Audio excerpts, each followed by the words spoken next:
Hello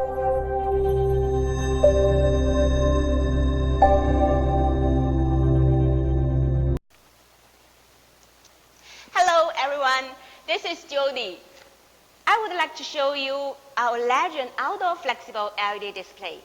Here you can see two different LED displays, traditional panel and our LEgenD series. I will show you three differences between them. First, the size. Traditional panel, the size is 500 millimeters by 500 millimeters. For the LEgenD, you can get the customized size. The size we showed here is 600 millimeters by 1200 millimeters. You also can get the size of 1500 millimeters. Second, we will come to the weight.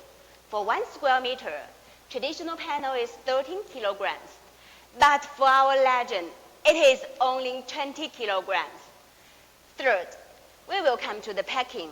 In the same flat case, traditional panel only can hold 2 square meters.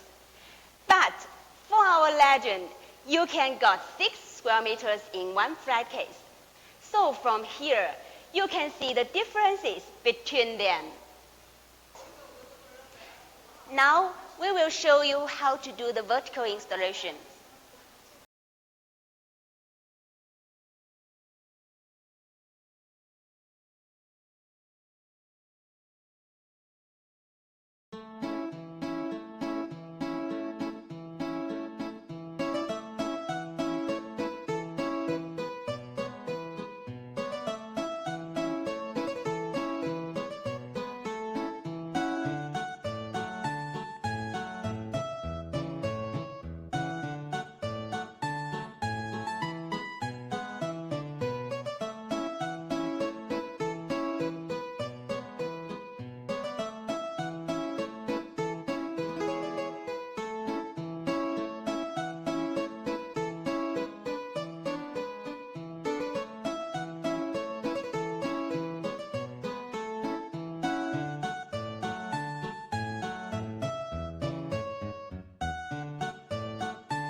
now we'll just show you the vertical and horizontal installation of LEgenD serials. We also have option of indoor, outdoor, multiple and different applications. So when you choose our LEgenD flexible LED display, it can save a lot of transportation and labor cost for you.